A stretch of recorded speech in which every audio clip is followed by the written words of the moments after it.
সুপ্রিয় দর্শক, আশা করি আল্লাহ রাব্বুল আলামিনের অশেষ মেহেরবানিতে ও দয়ায় আপনারা সবাই ভালো আছেন। মিলন করার একটি বশীকরণ নিয়ে হাজির হলাম। মিলন করার বশীকরণ একটি মন্ত্র নিয়ে হাজির হলাম। কাজ করবেন, সাথে সাথে কাজ হইব।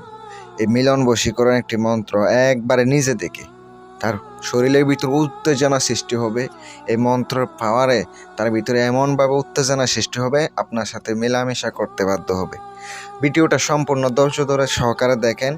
যদি ভালো লাগে ইউটিউব চ্যানেলটি সাবস্ক্রাইব করে পাশে থাকবেন আর লাইক কমেন্ট শেয়ার করবেন। প্রত্যেকদিন আমি চেষ্টা করি আপনাদেরকে কন্টিনিউ ভিডিও দেওয়ার জন্য, কারণ আমি আপনাদেরকে ভালো ভালো ভিডিও উপহার দেব। চেষ্টা করি ভালো বিষয়ে তুলে দেওয়ার জন্য। ভালো ভালো মন্ত্র বিদ্যা যেগুলো আছে এই চ্যানেলের মধ্যে আপলোড করা হবে। ইসলামিকও মাঝে মাঝে দেওয়া হবে, আর কিছু কুফরি বিদ্যাও দেওয়া হবে।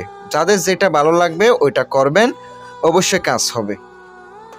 ভিডিওটা সম্পূর্ণ ধৈর্য সহকারে দেখেন। যারা দেশ কিংবা দেশের বাহিরে থেকে অথবা দূর থেকে কাছের জন্য যোগাযোগ করবেন, আপনারা আমাকে কল করবেন। ইনশাল্লাহ আপনাদেরকে আমি গ্যারান্টি সহকারে কাজ করে দেব। চলুন আজকের ভিডিওটা শুরু করি। আমি আপনাদেরকে বলি, আপনার কোনো যদি একটা মেয়েকে কাম আসক্ত করতেছেন অথবা কাম জাগ্রত করে দিতে চান, এই বিদ্যা প্রয়োগ করলে কিন্তু কুফুরি হবে বা এটা খারাপ কাজে ব্যবহার করবেন না। আমি আপনাদেরকে দিলাম শিক্ষামূলক হিসাবে আজকের বিদ্যাটা আপনাদেরকে দিলাম।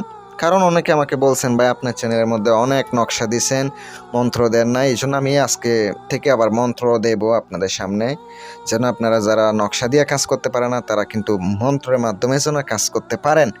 অবশ্যই ভিডিওটা ধৈর্য সহকারে দেখবেন। আমার এই চ্যানেলের মধ্যে যেগুলো দেওয়া আছে এগুলা হিন্দু মুসলিম সব ধর্মের করতে পারবে। মন্ত্রগুলা দিয়ে সব ধর্মের লোক করতে পারবে। আগে মন্ত্রটি শনিবার অথবা মঙ্গলবারের দিন 108 বার পাঠ করে স্বয়ং সিদ্ধ করে নিতে হবে। 108 বার পাঠ করে স্বয়ং সিদ্ধ করে নিতে হবে। নেওয়ার পরে আপনাকে কি করতে হবে, যদি পারেন এটা শনিবার অথবা মঙ্গলবারের দিন রাত্রেবেলা আপনি কি করবেন, আগরবাতি জ্বালাবেন, মোমবাতি জ্বালাবেন। আপনি সামনে আগুন জ্বালিয়ে আপনি মন্ত্রটি অবশ্যই পূর্ব দিকে অবস্থায় বসে আপনাকে আগে মুখস্থ করে নিতে হবে। মুখস্থ ছাড়া তো কাজ হইব না। দেখে দেখে তো কোনো কাজ করলে কাজ হবে না। মুখস্থ করে নিয়ে তারপরে স্বয়ং সিদ্ধ করতে হবে।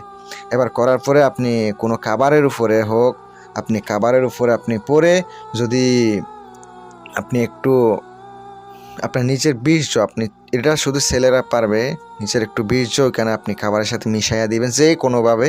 তারপরে আপনি কি করবেন, সুন্দর করে আপনার কাইন্নি আঙ্গুল থেকে একটু ব্লাড নেওয়ার পরে ওখানে ব্লাডের রক্ত যেটা আছে এটা দিবেন। দেওয়ার পরে আপনি কি করবেন, একটু মিশিয়ে ওই খাবারের সাথে সুন্দর করে পইরা যদি খাওয়াইতে পারেন তাহলে আপনার কাম জাগ্রত হয়ে যাবে, কাম আসক্ত হয়ে যাবে।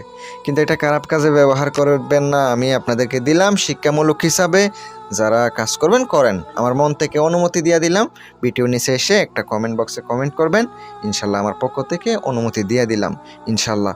আর যারা ব্যক্তিগত প্রয়োজনে অনেক সমস্যার সমাধান করতে চান, বশীকরণ, উচ্চাটন, মারণ, জিন চালান, পরিচালান সব কিছু আমার কাছ থেকে করিয়ে নিতে পারেন।